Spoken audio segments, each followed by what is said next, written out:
తండ్రి అయిన దేవుని నుండి యేసుక్రీస్తు నుండి కృపయు సమాధానములు మీ అందరికీ కలుగునుగాక. ఆమేన్. దయచేసి కూర్చోనండి. ప్రభునందు ప్రియమైన దేవుని వారలారా, మన ప్రభువును రక్షకుడైన క్రీస్తు మన జీవితాలలో మరి యొక్క పరిశుద్ధ దినాన్ని అనుగ్రహించటానికి ఈ రీతిగా సువార్త దినము గాస్పల్ సండేను ఆచరించుటకు దేవుడు చూపిన కృపను బట్టి ముందుగా దేవునికి వందనాలు తెలియజేస్తూ ఉన్నాను. అదే రీతిగా ఆహ్వానించిన ప్యారిస్ పాస్టర్ గారు రెవరెండ్ డిఎస్వి ఫిన్ని గారికి, అలాగే అసోసియేట్ పాస్టర్ గారు స్టాన్లీ గారికి నా ప్రత్యేకమైన వందనాలు తెలియజేస్తూ ఉన్నా. అలాగే సంఘ పెద్దలకు, చర్చ్ చైర్మన్, ట్రెజరర్, సెక్రటరీలకు నా ప్రత్యేకమైన వందనాలు. అలాగే మన మధ్యలో రెవరెండ్ డాక్టర్ రిచర్డ్సన్ అయ్య గారు మన మధ్యలో ఉన్నారు. అందును బట్టి వారికి ప్రత్యేకమైన వందనాలు తెలియజేస్తూ మీ అందరినీ ఈ యొక్క ఉదయకాల ఆరాధనకు ఆహ్వానిస్తూ శుభాకాంక్షలు తెలియజేయుచున్నా. ఈరోజు గాస్పల్ సండేగా మనం ఆచరిస్తూ ఉన్నాం. సిఎస్ఐ సంఘాల్లో కూడా ఈ దినము వారు మిషన్ సండేగా ఆచరిస్తున్నారు. కాబట్టి రెండిటి యొక్క ఉద్దేశము ఒకటే అయినప్పటికీ వాటి ప్రారంభము, వారి యొక్క నేపథ్యము భిన్నంగా ఉన్నాయి. అయితే గాస్పల్ సండే జరుపుకోవడానికి ఆంధ్ర ఎవాంజలికల్ లూథరన్ సంఘ పితామహుడుగా మనము ఫాదర్ అయ్యర్ గారిని గూర్చి మనం చెప్పుకుంటాం. John Christian Frederick Heyer. వీరు జర్మనీ దేశంలో 1793 సంవత్సరంలో జూలై 10వ తారీఖున జొహానా అలాగే సోఫియా హన్నాలకు జన్మించాడు. ఈయన తర్వాతి కాలంలో అనేక భాషలు అనగా గ్రీకు, హీబ్రూ నేర్చుకొని అక్కడ ఉన్నటువంటి ఫ్రెంచ్ సైనికులకు ఈయన ట్రాన్స్లేషన్ అలాగే వారికి భాష నేర్పుతూ ఉండేటటువంటి వాడు. తన తండ్రికి భయం వేసింది, ఎందుకంటే వీరు సైన్యంలో చేర్చుకుంటారేమోనని చెప్పి హయ్యర్ను అమెరికా దేశంలో ఉన్నటువంటి తన చిన్నాన్న దగ్గరకు పంపించేస్తారు.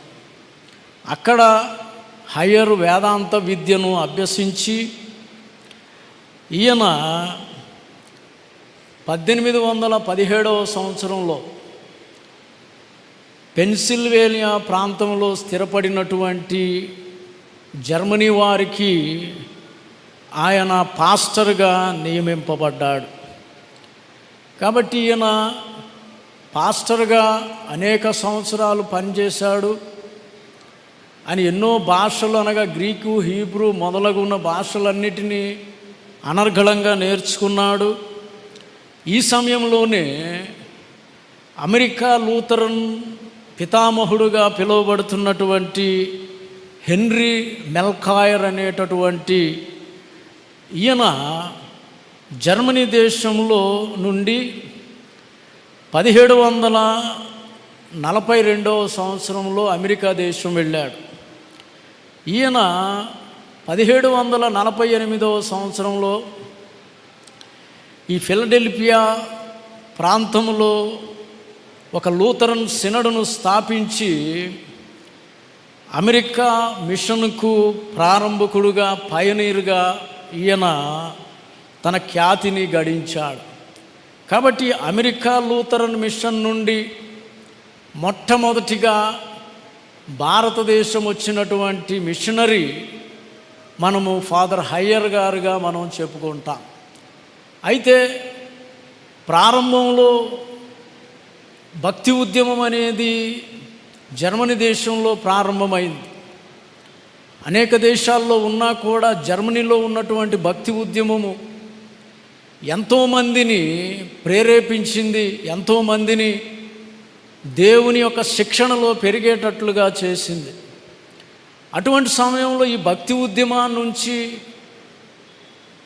ఈ ఎర్లీ 18th సెంచరీలో మొట్టమొదటిగా భారతదేశము ప్రొటెస్టెంట్ మిషనరీస్గా జర్మనీ దేశము నుండి హెన్రీ ఫ్లూట్షా, బర్తలోమయ జిగెన్బాగ్ అనేవారు భారతదేశంలో అడుగుపెట్టారు. లూథరన్ మిషనరీస్గా తమిళనాడు ప్రాంతంలో ఎంతో ఉన్నతమైనటువంటి సేవ జరిగించారు. తర్వాత కాలంలో ఒక 100 సంవత్సరాల తర్వాత మరలా హయ్యర్ దొరగారు భారతదేశం రావడం, చెన్నై నుండి స్టోక్ దొరగారి యొక్క ఆహ్వానం మేరకు గుంటూరు ప్రాంతంలో సువార్త చేయడానికి ఆహ్వానింపబడడం హయ్యర్ దొరగారి యొక్క ప్రయాణాల్లో ఉన్నటువంటి ముఖ్యమైనటువంటి ఘట్టాలు. అయితే వీరు గుంటూరు ప్రాంతంలో ఈ స్టోక్దారు గారి యొక్క సహాయంతో వారికి ఒక నివాస స్థలాన్ని, అలాగే ప్రార్థన జరుపుకోవడానికి ఒక చిన్న హాలును వారికి ఇవ్వడం జరిగింది. కానీ వారు గుంటూరు ప్రాంతంలో వారు మిషనరీ పరిచర్య కన్నా పల్నాడు ప్రాంతంలో ఎక్కువగా సువార్త సేవ జరిగించినట్లు మనకు చరిత్ర చెబుతూ ఉంది. ఎందుకంటే వీరు వెనుకబడినటువంటి ప్రాంతాలను ఎంచుకొని క్రైస్తవ్యాన్ని ఉన్నతమైనటువంటి రీతిలో బోధించడమే కాకుండా అనేక మందిని క్రైస్తవులుగా మార్చడానికి, క్రీస్తు యొక్క స్వార్థను ప్రతి హృదయంలోనికి చొప్పించడానికి వారు ప్రయత్నాలు చేసినట్లు మనం చూడవచ్చు. కాబట్టి మిషనరీసు, భారతదేశం వచ్చినటువంటి ప్రతి మిషనరీ కూడా చేసినటువంటి పని ఏంటంటే వారు దేవాలయం అనగా సువార్త ప్రకటించడంతో పాటు విద్యా వైద్యకు కూడా ప్రాధాన్యతనిచ్చారు. కాబట్టి ఈ విద్యా వైద్యము అనేటటువంటిది వెనుకబడినటువంటి ప్రజల జీవితాల్లో వెలుగు నింపటానికి, తద్వారా క్రీస్తు యొక్క ప్రేమను, క్రీస్తు యొక్క ఉద్దేశాన్ని, సువార్తను ప్రకటించేదానికి ఒక అవకాశంగా వాటిని మలుచుకున్నట్లుగా కూడా మనం తెలుసుకోవచ్చు. అయితే జర్మన్ ఫారెన్ మిషన్ సొసైటీ నుండి భారతదేశానికి మరొక మిషనరీ వచ్చారు. ఆయన రెవరెండ్ లూయిస్ మెన్నో వ్యాలెట్ అనేటటువంటి మిషనరీ ఆంధ్రదేశానికి వచ్చాడు. ఈయన 1844 సంవత్సరంలో మద్రాసు పట్టణానికి వచ్చినప్పుడు హయ్యర్ గారిని వారిని ఆహ్వానించి గోదావరి ప్రాంతంలో సువార్త ప్రకటించాల్సిందిగా వారిని పంపించారు. కాబట్టి హయ్యర్ దొరగారు కేవలము ఆయన మిషనరీ పరిచర్య మాత్రమే కాకుండా మిషనరీ పనిని అభివృద్ధి చేయడానికి అనేక ప్రాంతాలు ఈ యొక్క సువార్తతో నిండి ఉండడానికి ఆయన ఎంతగానో కృషి చేశారు. రెండవది, విద్యకు, వైద్యానికి కూడా ప్రాధాన్యత ఇచ్చారు. 1885 సంవత్సరంలో గుంటూరు ఏసీ కాలేజ్, అదే సంవత్సరంలో ఈ యానా కుగ్లర్స్ ఆమె హాస్పిటల్ను ప్రారంభించడం మన యొక్క ఆంధ్ర ఎవాంజలికల్ లూథరన్ సంఘంలో ఒక క్రొత్త అధ్యాయానికి వీరు ప్రారంభకులుగా మనం చెప్పుకోవచ్చు. కాబట్టి ఈ విధంగా కేవలము గుంటూరు ప్రాంతంలోనే కాకుండా ఆ ప్రాంతంలో చుట్టుపక్కల ప్రాంతంలో పల్నాడు నుండి గుంటూరు వరకు, అలాగే గుంటూరు నుండి రాజమండ్రి ప్రాంతంలో, అలాగే వాటన్నిటిలోనూ హాస్పిటల్స్, విద్యాలయాలు అనేకమైనటువంటివి స్థాపించి క్రైస్తవ అభివృద్ధి కొరకు, క్రైస్తవుల యొక్క మనుగడ కొరకు ఎన్నో ప్రయత్నాలు చేసినట్లు మనం చూడవచ్చు. అయితే 179 సంవత్సరాలు ముగించుకొని 180వ సంవత్సరంలో మనం ప్రవేశించాం. సంఘము ఎంతగానో పురోగతి సాధించింది, అభివృద్ధి సాధించింది. ఆత్మీయంగా, విశ్వాసంలో సంఘ సభ్యులుగా ఎన్నో అభివృద్ధి దశలు దాటుకుంటూ వచ్చింది. కానీ ప్రస్తుత దినాల్లో అనేకమైనటువంటి అలజడులు, అనేకమైనటువంటి సందిగ్ధతలు మనలను ప్రశ్నించుకునేటటువంటి స్థితిలోనికి నెట్టివేయడం అనేది విచారించదగినటువంటి విషయం. ఎందుకనంటే హయ్యర్ దొరగారు భారతదేశము సుమారు 3 సార్లు, అనగా గుంటూరు ప్రాంతాన్ని 3 సార్లు వచ్చినట్లు 3 మిషనరీ ప్రయాణాలుగా చెప్తారు. ఒకసారి మిషనరీగా వచ్చాడు, రెండవసారి వైద్యం యొక్క ప్రాధాన్యత, ప్రజలకు చేయాల్సిన సేవను గుర్తుంచుకొని డాక్టర్ ఆఫ్ మెడిసిన్ చదివి తన 51వ ఏట మరలా తిరిగి వచ్చాడు. మరలా వచ్చిన తర్వాత చివరికి తాను 1873వ సంవత్సరంలో ఆయన అమెరికా దేశంలోనే మరణించినట్లు, ఈయనకి 5 మంది పిల్లలున్నట్లు చరిత్ర చెబుతూ ఉంది.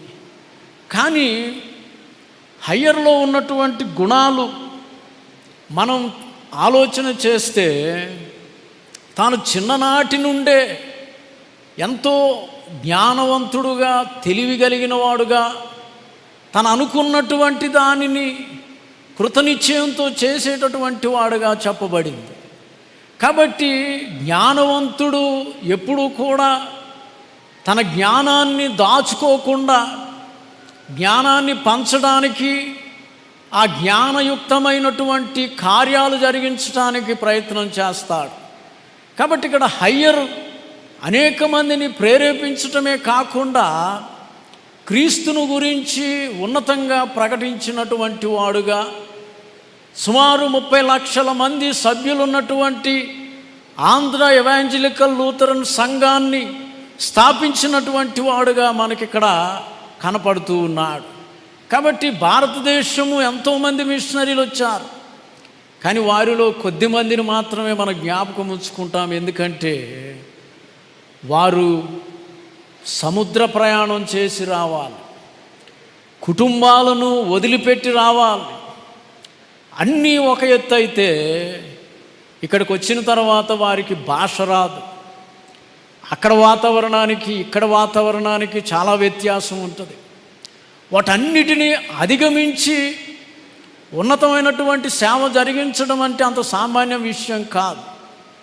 పైగా వారు వచ్చే కాలంలో భారతదేశంలో మూఢనమ్మకాలతోనూ బలమైనటువంటి హైందవ సాంప్రదాయంలో ఉన్నటువంటి సమాజం, అటువంటి సమాజంలో క్రీస్తును ప్రకటించడం అంత సామాన్యమైనటువంటి విషయం కాదు.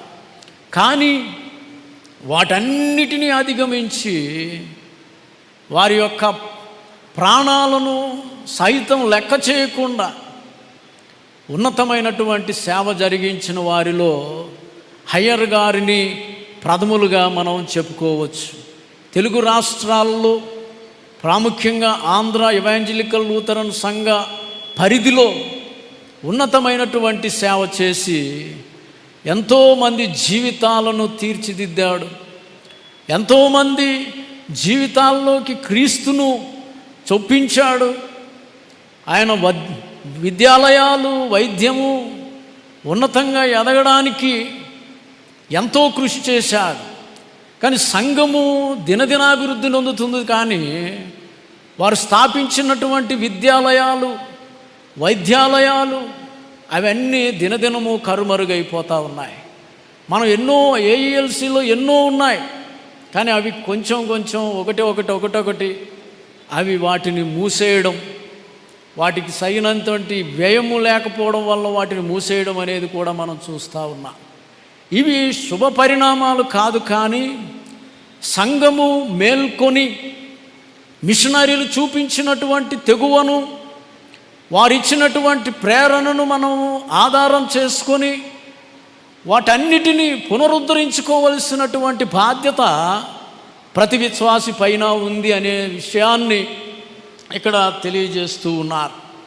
ఎందుకంటే వారు మిషనరీ పని అని అంటే ఏదో భారతదేశం చూడడానికి వచ్చినటువంటి వారు కాదు.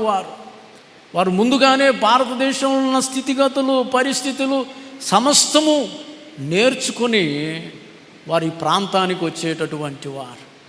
మనము మిషనరీలు అప్పగించినటువంటి బాధ్యతను, మిషనరీలు అప్పగించి వెళ్ళినటువంటి పనిని అది మనం చేపట్టి దాన్ని ఎంతవరకు సార్థకత చేస్తున్నామనేది ఈ మిషనరీల యొక్క పని మనకు జ్ఞాపకం చేస్తూ ఉంది. కాబట్టి సువార్త దినం అనేది మనకు సువార్త తీసుకొచ్చినటువంటి రోజు మాత్రమే కాదు, మన యొక్క జీవితాలలో గొప్ప వెలుగు నింపడానికి మహనీయుడుగా మన మధ్యకు వచ్చినటువంటి హయ్యర్ గారిని జ్ఞాపకం చేసుకోవడం, వారు చేసినటువంటి బోధను, పనిని కొనసాగించడం దీని యొక్క ఉద్దేశంగా మనం జ్ఞాపకం చేసుకోవాలి. ఎందుకంటే ఈ దినం మనం చదివిన పాఠ్యభాగాలు కూడా మన యొక్క సంఘ ఆధ్యాత్మిక జీవితానికి, సంఘము ఏ రీతిగా తన యొక్క మిషన్ పనిని కొనసాగించాలనే విషయాలే ఈ దినం పాఠ్యభాగాల్లో మనం చదువుకున్నాం.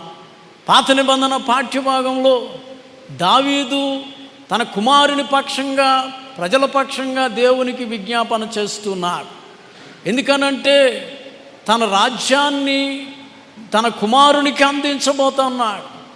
అటువంటి సమయంలో దావీదుని గూర్చి ఏమి విజ్ఞాపన చేస్తున్నాడనంటే, తన కుమారుడు బాలుడని, తనకు తగినటువంటి జ్ఞానము లేదని వారి పక్షంగా దేవుని కొనియాడడం అనేది మనం చూస్తూ ఉన్నాం. కాబట్టి దేవుని కొనియాడడం అని అంటే పొగడడం మాత్రమే కాదు, కానీ దేవుని యొక్క దైవాన్ని, దైవత్వాన్ని అంగీకరించడం, దేవుని దైవత్వాన్ని మన జీవితాల్లోకి, మన హృదయంలోకి, మన కుటుంబంలోనికి, మన సంఘంలోనికి ఆహ్వానించడం, అన్నిటికీ మించి దేవునిపై ఆధారపడేటటువంటి గుణాన్ని ఇక్కడ దావీదు తెలియజేస్తూ ఉన్నాడు. కాబట్టి కేవలము దేవుడు గొప్పవాడు, సార్వభౌమాధికారి కలిగిన వాడు మాత్రమే కాదు, దేవుని మనము మన జీవితాల్లోకి, మన మధ్యకు ఆహ్వానించాలని, దేవుని మీద ఆధారపడాలని దావీదు యొక్క ప్రార్థన మనకిక్కడ జ్ఞాపకం చేస్తూ ఉన్నది. ఎందుకంటే మనకు నెహెమ్యా గ్రంథంలో మనం చూడవచ్చు, వారు చేసినటువంటి ప్రార్థన సంఘము యొక్క పునరుజ్జీవానికి, వారు చేసినటువంటి ప్రార్థన సంఘము ఉజ్జీవింపబడడానికి, ఐక్యత కొరకు, అందరినీ సమీకరించడానికి ఈ ప్రార్థన ఎంతో ఉపయోగకరమైనటువంటిదిగా తెలియజేస్తూ ఉన్నాడు. అందుకనే పాత నిబంధనలో మనం చదివిన పాఠ్యభాగంలో దావీదు యొక్క మాటల్లో ఉన్నటువంటి ఉద్దేశం ఏంటంటే, దేవుని ఆరాధిస్తూ ఉన్నాడు, సర్వోన్నతుడు గనుక దేవుని యొక్క అధికారాన్ని ఒప్పుకుంటున్నాడు, సృష్టికర్త గనుక తన యొక్క హృదయాలను దేవునికి సమర్పించుకుంటూ ఉన్నారు. ఎందుకనంటే హృదయాన్ని దేవునికి సమర్పించనిదే, హృదయము దేవునికి మనము దగ్గరగా జీవించనిదే ఆయన వాక్యము మనలో పనిచేయదు, ఆయన వాక్యము మనలో ఫలించదనే ఉద్దేశాన్ని దావీదు ఇక్కడ తెలియజేస్తూ ఉన్నాడు. కాబట్టి దేవుని కొనియాడడం అనంటే పెదవులతో కొనియాడడు కాదు, కానీ దేవుని యొక్క ఉద్దేశాన్ని తెలుసుకొని, దేవుని ఎరిగినటువంటి వారిగా, ఆయన శక్తిని, శౌర్యాన్ని, సార్వభౌమాధికారాన్ని, గొప్పతనాన్ని తెలిసినటువంటి వారుగా మనము దేవుని సన్నిధానంలో ఉండాలి అని దావీదు భక్తుడు ఇక్కడ తెలియజేస్తున్నాడు. అందుకనే సొలొమోను పక్షంగా, ప్రజల పక్షంగా దేవుని ప్రార్థించుట చాలా ప్రాముఖ్యమైనదిగా జ్ఞాపకం చేస్తున్నాడు. ఎందుకనంటే పాత నిబంధన సాంప్రదాయంలో మన వలే ప్రతి చోట దేవాలయాలు లేవు, కానీ దేవుని ఆజ్ఞ ప్రకారము ప్రతి ఒక్కరూ కూడా దేవుని సన్నిధానంలో ప్రార్థించాలి, దేవుని వేడుకొనాలి, దేవునికి తమను తాము సమర్పించుకోవాలి. కాబట్టి అర్పించుకోవడం అనేది ఈ యొక్క ప్రార్థనలో ఉన్నటువంటి ప్రధానమైన ఉద్దేశం. కాబట్టి అర్పించుకోవడం అని అంటే హృదయపూర్వకంగా మనపూర్వకంగా దేవుని సన్నిధానములో ఆయన అధికారము క్రిందకు వచ్చామని, ఆయన గొప్పతనాన్ని అంగీకరించామని, అన్నిటికీ మించి మనలను నడిపించేవాడని మనము అంగీకరిస్తే ఖచ్చితంగా దేవుడు సొలొమోనును ఏ రీతిగా నడిపించాడో, ఏ రీతిగా తన జ్ఞానాన్ని ఇచ్చాడో, ఏ రీతిగా అభివృద్ధి చేశాడో, అదే రీతిగా మనందరినీ సంఘమును తాను ఉన్నతంగా తీర్చిదిద్దగలడనే సత్యాన్ని ఇక్కడ జ్ఞాపకం చేస్తూ ఉన్నాడు.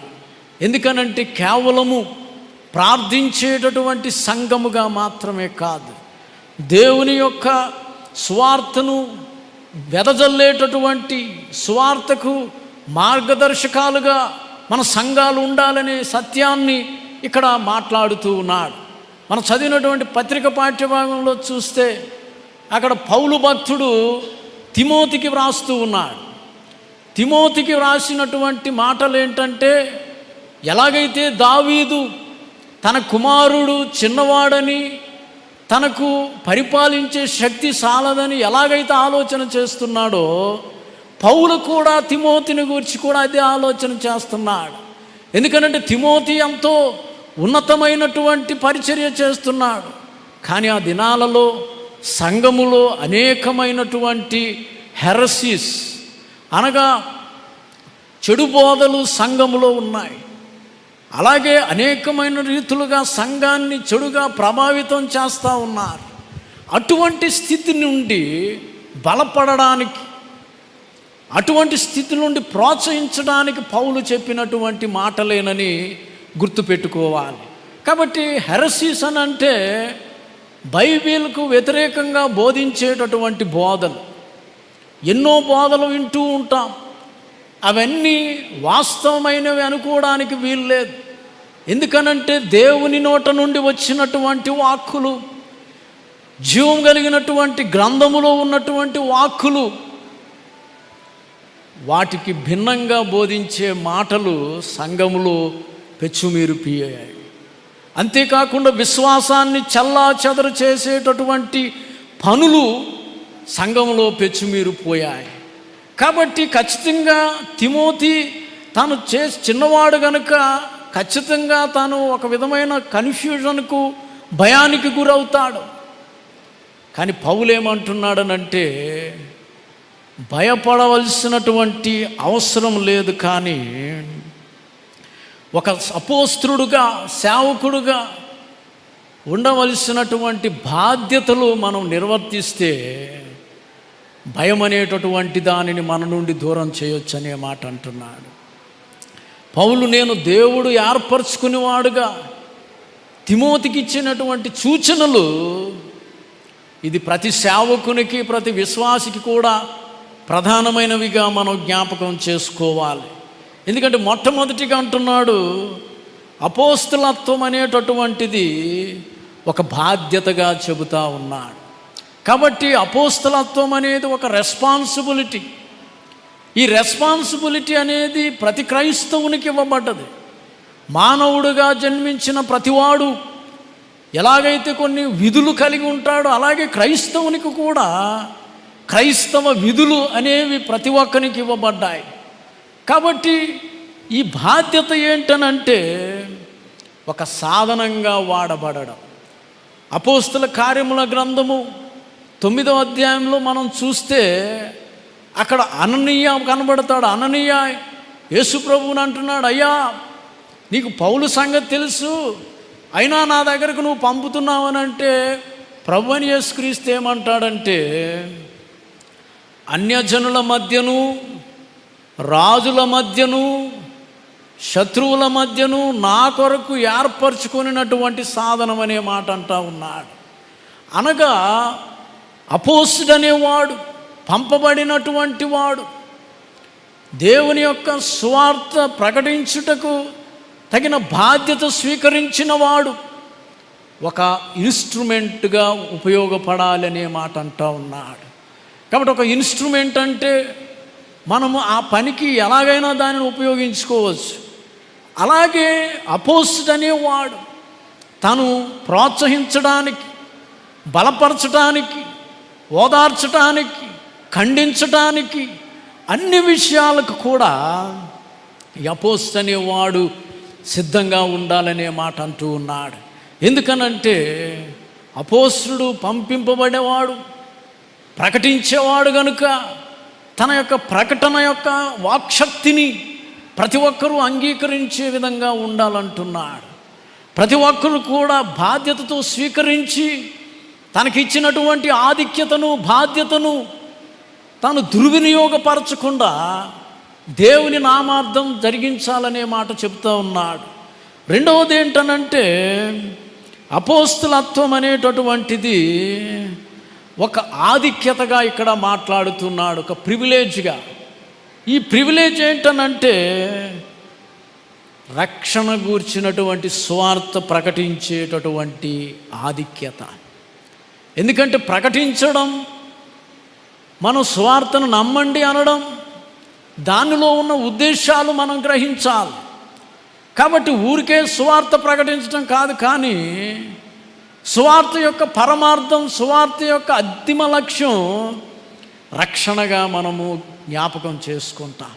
కాబట్టి ఈ రక్షణ అనేది సువార్త పాఠ్యభాగంలో ఎలా చెప్తున్నాడనంటే, ఈ లోకంలో నీవు ఎటువంటి రక్షణ పొందుతావో, ఏ రక్షణలో జీవిస్తూ ఉన్నావో అటువంటిదే నీకు పరలోక రాజ్యంలో కూడా ఉంటుందనే మాట అంటా ఉన్నాడు. కాబట్టి రక్షణను గూర్చినటువంటి సువార్త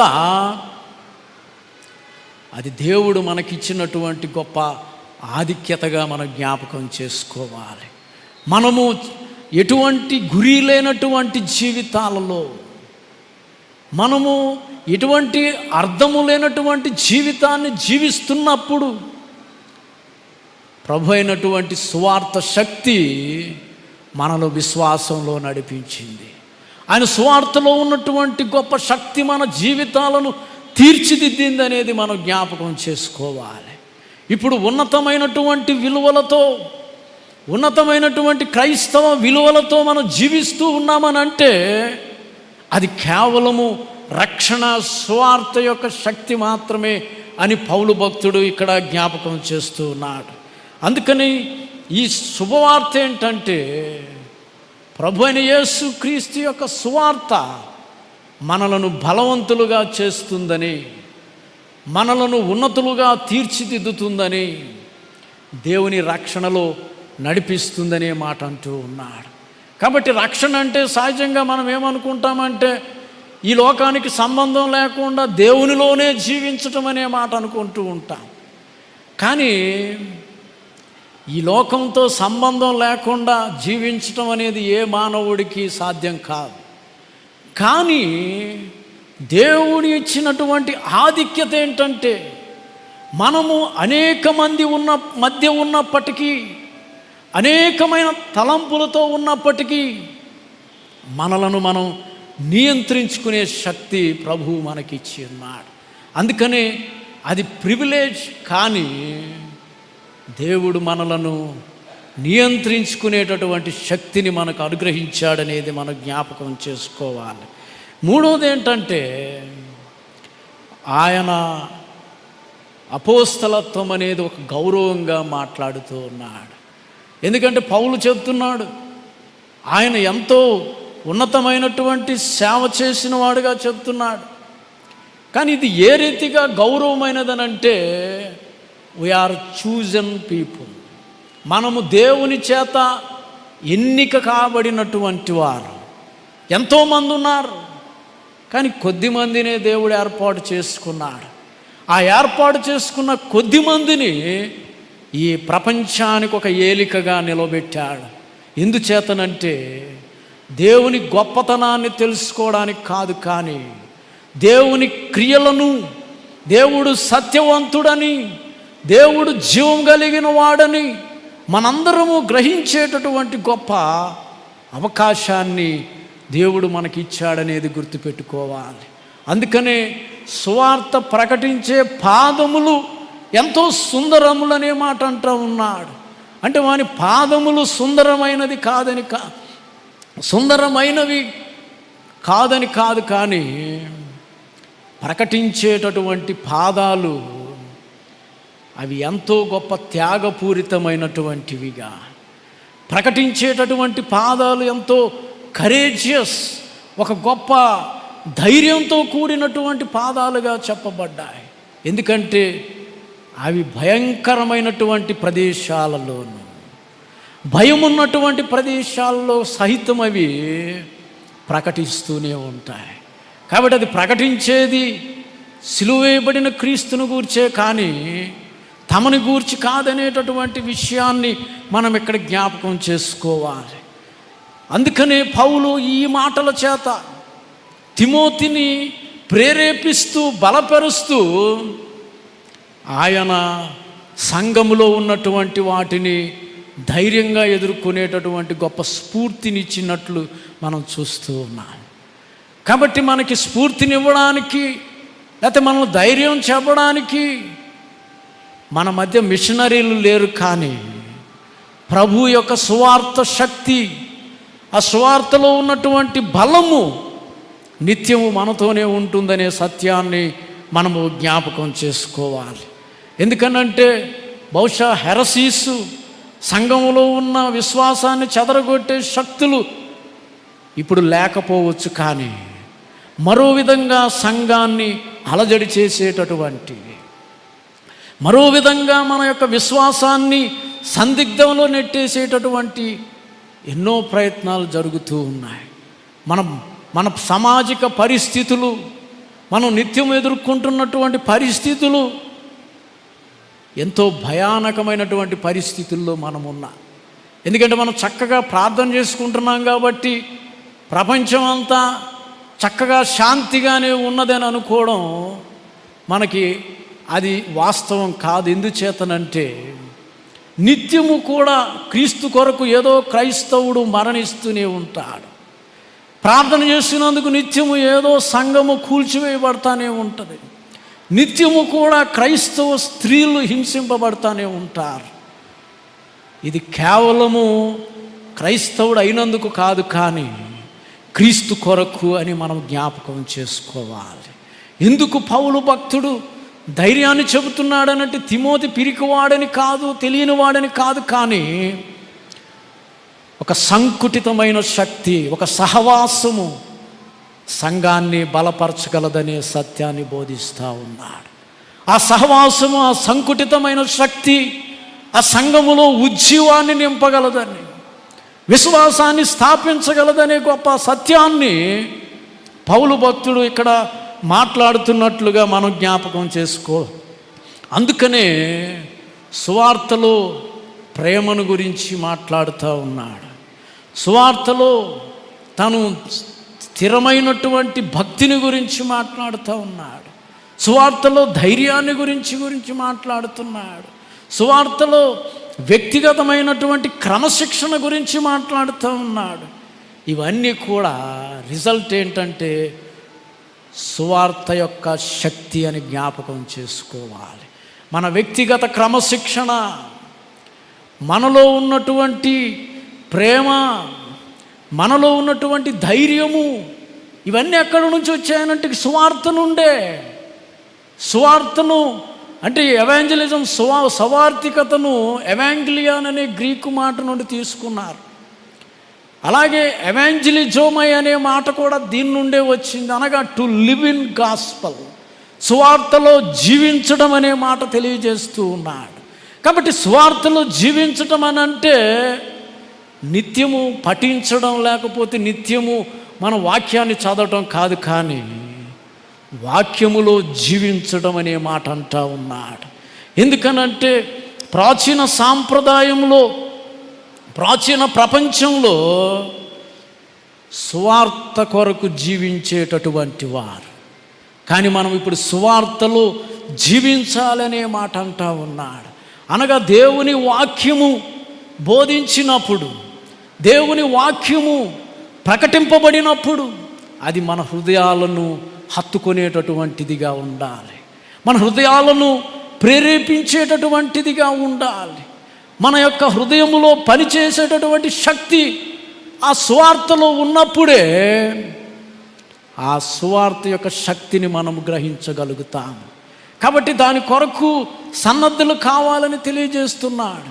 మిషనరీలు, అపోస్తులు, సంఘపితరులు, సేవకులు వీరందరూ కూడా సువార్తను ప్రకటించింది కేవలము బైబిల్ చూసి ప్రకటించడం కాదు, కానీ వారి హృదయములో, వారి మనస్సులో దేవుని ప్రేరణ వలన, ఆత్మ యొక్క నడిపింపు, ఆ వాక్ శబ్దము ద్వారా అనేక మందిని ఈ సువార్త ద్వారా తాకినట్లుగా మనం చూస్తూ ఉన్నాం. కాబట్టి యేసుక్రీస్తు మీరు సర్వలోకమునకు వెళ్ళి సమస్త జనులను శిష్యులుగా చేయండి అని చెప్పాడు. కానీ వారందరూ సువార్త ద్వారా శిష్యులనుగా చేశారు, సువార్త ద్వారా దేవుని రాజ్యాన్ని స్థాపించారు, సువార్త ద్వారా ప్రపంచ నలుమూలలకు క్రీస్తును తీసుకుని వెళ్ళినట్లుగా మనం చూస్తూ ఉన్నాం.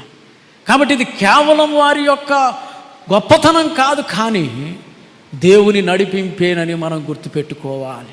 కాబట్టి మనం దేవుని వాక్యం విన్నా, ప్రకటించినా నడిపింపు, దేవుని యొక్క పరిశుద్ధాత్మ నడిపింపు లేనిదే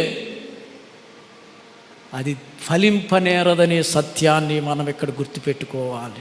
అందుకనే సువార్త అనేది మనలను నడిపించటమే కాకుండా మన యొక్క హృదయములో గొప్ప మార్పు తీసుకొచ్చే సాధనమని తెలియజేస్తూ ఉన్నాడు. మనలను రక్షణలో నడిపించేటటువంటి ఒక సాధనంగా చెబుతూ ఉన్నాడు. అటువంటి బాధ్యత మనకు ప్రభు ఇచ్చాడు. మిషనరీలు వెళ్ళిపోయారు, ఎవాంజలిస్టులు వెళ్ళిపోయారు, ఇప్పుడు పాస్టర్లు, కాపరులు మిగిలారు. వారి యొక్క సేవ ఉన్నతమైనదే, కానీ దానిని కొనసాగించే బాధ్యత అందరిపైన ఉన్నదనే జ్ఞాపకం చేసుకోవాలి. ఎందుకంటే శిష్యులు, మిషనరీలు ఈ ప్రపంచ నలుమూలలకు కూడా దేవుని రాజ్యాన్ని స్థాపించడానికి సహాయపడ్డారు. ఈ స్వార్థ దినము మనం ఆచరించేటటువంటి మనము మన బాధ్యత ఎటువంటిది, ఎటువంటి బాధ్యతను మనము ఒక క్రైస్తవునిగా కలిగి ఉన్నామనే సత్యాన్ని మనము గ్రహించాలనే మాట చెబుతున్నాడు. ఎందుకంటే ప్రభువైన యేసుక్రీస్తు సువార్త పాఠ్యభాగంలో అంటున్నాడు, seek first the Kingdom of God. మొట్టమొదటిగా దేవుని రాజ్యాన్ని వెతకమనే మాట ఇక్కడ తెలియజేస్తూ ఉన్నాడు. కాబట్టి దేవుని రాజ్యాన్ని ప్రభువైన యేసుక్రీస్తు ఎందుకు సంబోధించాడనంటే 2 కారణాలు చెప్తున్నాడు. మొట్టమొదటిది ఆయన రాకడను గురించి మాట్లాడుతున్నాడు. రెండవది క్రీస్తును స్వీకరించిన వారు ఏ రీతిగా ప్రభువును కలిగి ఉండాలి, ఏ రీతిగా ప్రభువును తన హృదయంలో తగిన స్థానం ఇవ్వాలి, ఏ రీతిగా ఆయన రాక కొరకు సిద్ధపడాలి, లేకపోతే మన హృదయంలో నివసిస్తే మన జీవితాన్ని ఏ రీతిగా సిద్ధపరచుకోవాలో ఇక్కడ ప్రభువైన యేసుక్రీస్తు మాట్లాడుతూ ఉన్నాడు. దానినే శిష్యులు, మిషనరీలు అనేక ప్రాంతాలకు తీసుకొని వెళ్ళి ప్రభావవంతమైనటువంటి జీవితాలుగా తీర్చిదిద్దారు. అనేక మంది జీవితాలకు గొప్ప అర్థాన్ని ఇచ్చింది శిష్యుల యొక్క, మిషనరీల యొక్క సేవేనని మనం ఇక్కడ జ్ఞాపకం చేసుకోవాలి. ఎందుకనంటే ప్రభువైన యేసుక్రీస్తు తనను ఎదుర్కోవడానికి మన హృదయంలో ఎటువంటి రీతిగా సిద్ధపడుతున్నామో జ్ఞాపకం చేస్తూ ఉన్నాడు. యెషయా గ్రంథం 6వ అధ్యాయంలో మనం చూస్తే యెషయా యొక్క దర్శనం మనకు కనబడుతుంది. యెషయా దర్శనంలో అంటున్నాడు, 2 మాటలు చెప్తున్నాడు. ఏంటనంటే, నా పెదవులు అపవిత్రమైనవి, నేను అపవిత్రమైన పెదవులు గల వాని మధ్య నివసిస్తున్నాననే మాట అంటూ ఉన్నాడు. కాబట్టి సమాజం అనేది ఎప్పుడూ కూడా తనకు నచ్చినట్లుగానే సమాజం ఉంటుంది, కానీ సమాజం ఏ రీతిగా ఉండాలో దానిని ఎప్పుడూ కూడా ఆలోచన చేయదు. కానీ సమాజంలో జీవిస్తున్నాడు గనుక తన యొక్క దర్శనంలో తన స్థితిని జ్ఞాపకం చేసుకున్నాడు. తన పెదవులు మాత్రమే కాదు, తన హృదయం కూడా అపవిత్రమైపోయిందని అంటున్నాడు. కాబట్టి ఎప్పుడైతే దేవుని సముఖంలో దేవుని సన్నిధిని మనము అనుభవిస్తామో, దేవుని సన్నిధిని చూడగలుగుతామో, మన యొక్క స్థితిని స్పష్టంగా చూడగలుగుతాం. దేవుని యొక్క వెలుగు, ఆ ప్రకాశమానమైనటువంటి తేజస్సును ఎప్పుడైతే మనము ఎదుర్కొంటామో, మన జీవితంలో మన స్థితిని మనము జ్ఞాపకం చేసుకుంటామనేది జ్ఞాపకం చేస్తున్నాడు.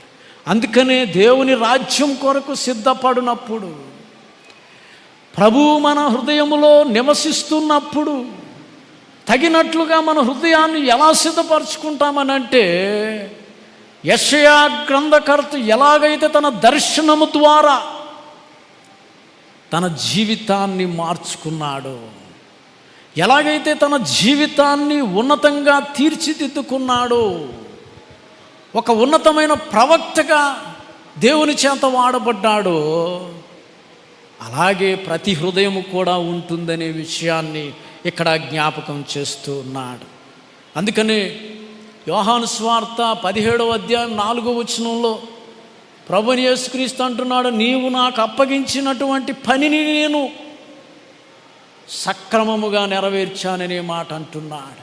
ఇది ప్రధాన యాజకుని ప్రార్థన. ఈ ప్రార్థనలో తండ్రికి కుమారునికి ఉన్న సంబంధాన్ని, తండ్రి కుమారునికి అప్పగించినటువంటి పనిని గురించి మాట్లాడుతూ ఉన్నాడు.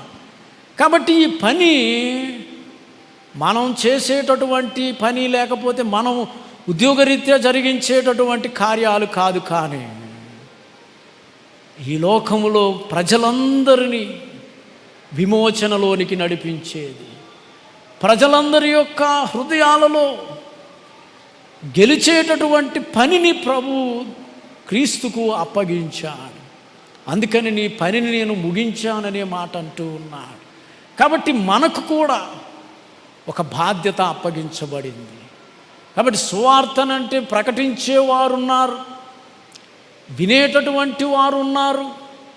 కాబట్టి ఇంకా అవసరం లేదనేది కాదు, కానీ మన యొక్క ప్రకటించుట ద్వారా, గ్రహించుట ద్వారా దీనిని ప్రతి చోట కూడా చూపించగలగాలి. ప్రతి చోట కూడా ఆ సువార్త యొక్క శక్తిని ప్రదర్శించగలగాలి. అందుకనే ప్రభువైన యేసుక్రీస్తు గృహ నిర్వాహకత్వాన్ని గురించి ఒక ఉపమానాన్ని చెబుతూ ఉన్నాడు. Wise steward and unwise steward గురించి. స్టివర్డ్షిప్ అంటే ఒక ప్రత్యేకమైనటువంటి బాధ్యత. ప్రాచీన సాంప్రదాయములో స్టివర్డ్షిప్కి ఎన్నో అధికారాలు ఇవ్వబడ్డాయి. ఎన్ని అధికారాలు ఇచ్చినా స్టివర్డ్షిప్ అనేవాడు ఒక సేవకుడే.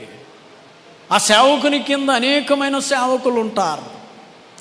కాబట్టి ఈ స్టివర్డ్ అనేవాడు ఆ సేవకుల పట్ల మాదిరిగా వ్యవహరించకపోతే వారి యజమానుని తృప్తిపరచలేరనే సత్యాన్ని గుర్తుపెట్టుకోవాలి. వారి యజమానుని మోసం చేసేటటువంటి వారనేది మనం జ్ఞాపకం చేసుకోవాలి.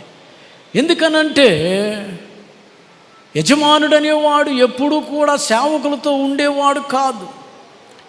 అంతేకాకుండా ఈ బాధ్యత అనేటటువంటిది త్యాగపూరితమైనది కూడా.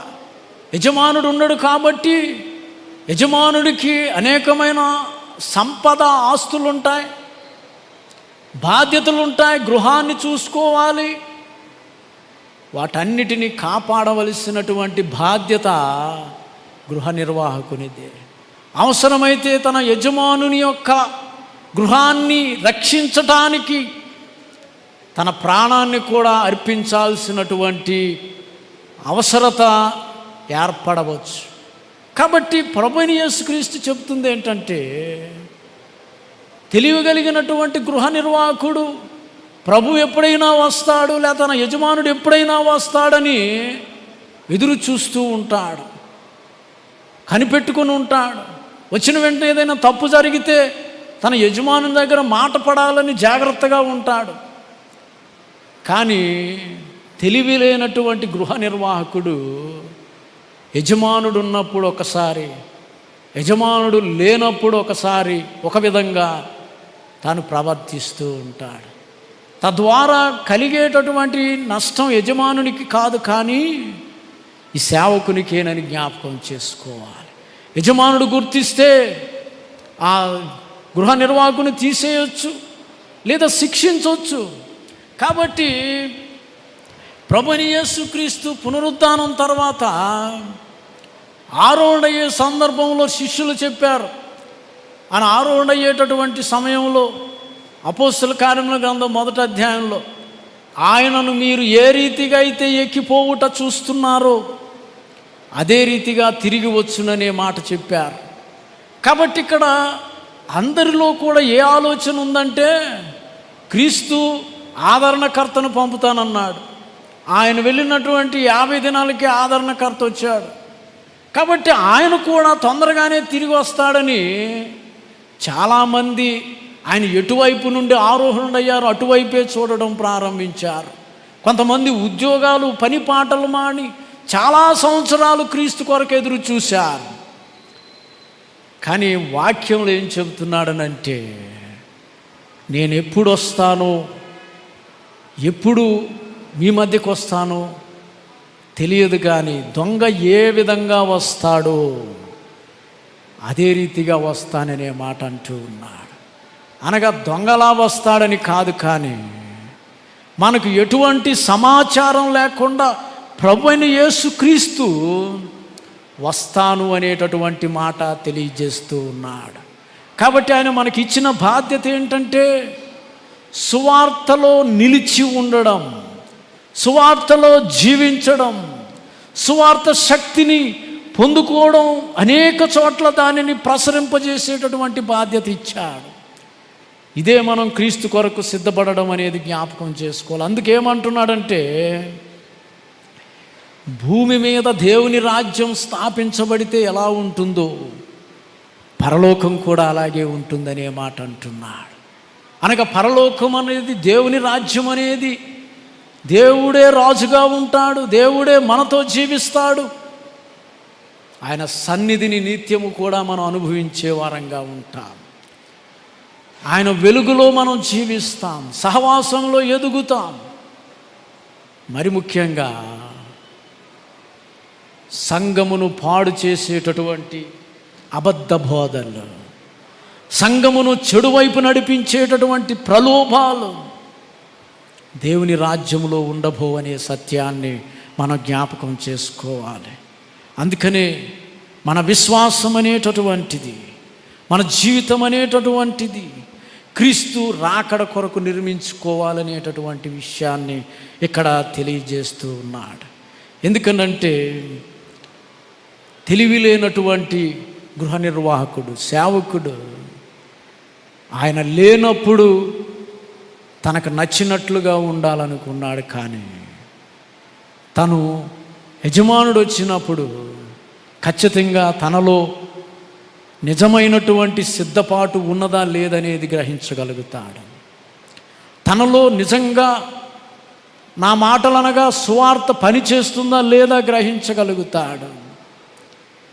నిజంగా తనలో క్రీస్తును ప్రార్థించే గుణము, దేవుని యొక్క వాక్యాన్ని ధ్యానించే గుణము, క్రైస్తవ గుణాలు ఉన్నాయా లేదో కూడా మన యజమానుడు గ్రహించగలడు.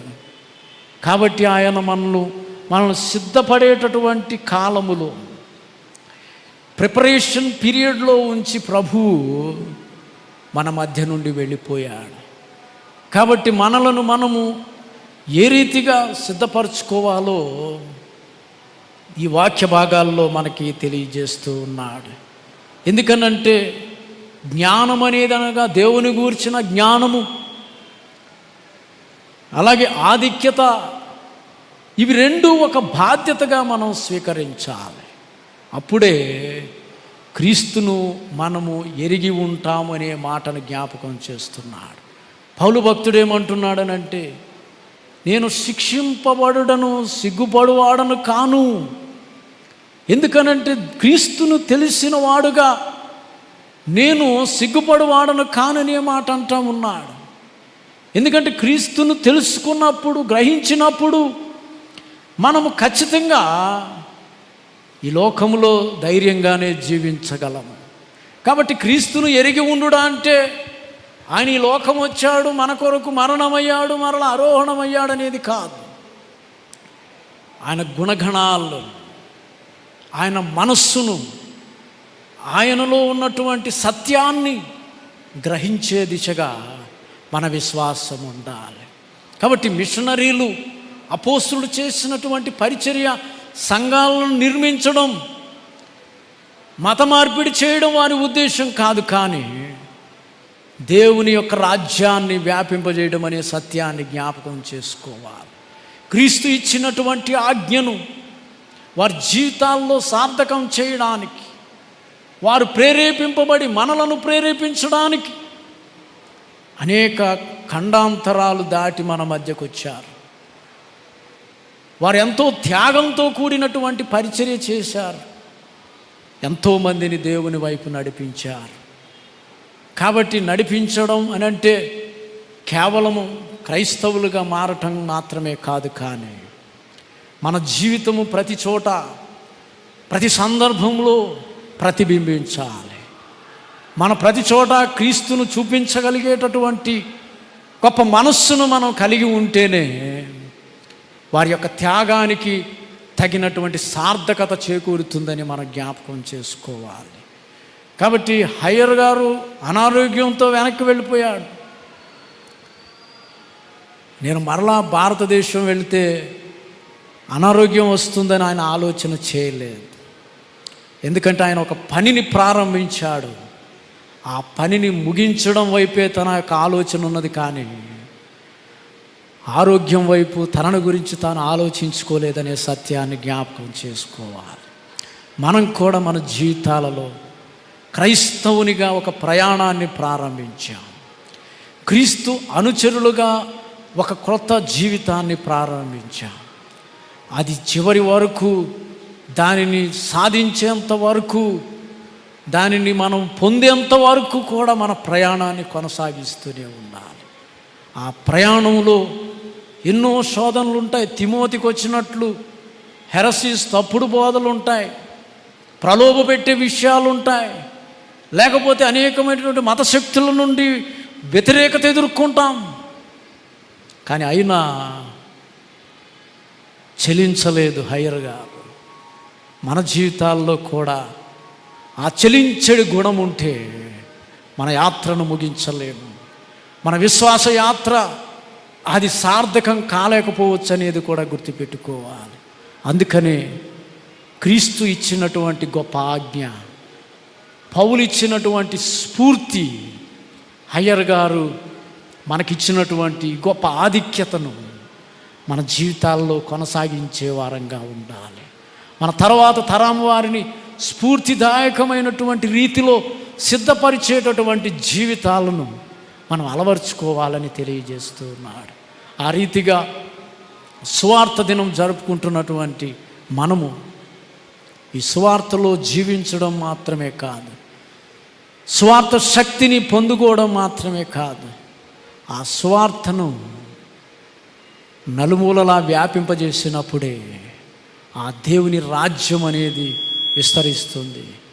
ఆ రాజ్యములో మనందరము దేవుని వారంగా ఉంటామని, దేవుని వారంగా వృద్ధి చెందుతామని, గొప్ప విశ్వాస వీరులుగా జీవిస్తామని మనకు తెలియజేస్తూ ఉన్నాడు. అటువంటి కృపా దీవెనలు మన పైనను, మన సంఘాల పైన, ముఖ్యంగా ఆంధ్ర ఎవాంజలికల్ లూథరన్ సంఘము పైన ప్రభు కృమ్మరించునుగాక. ఆమేన్. సమస్త జ్ఞానమును మించిన దేవుని సమాధానం యేసుక్రీస్తు వలన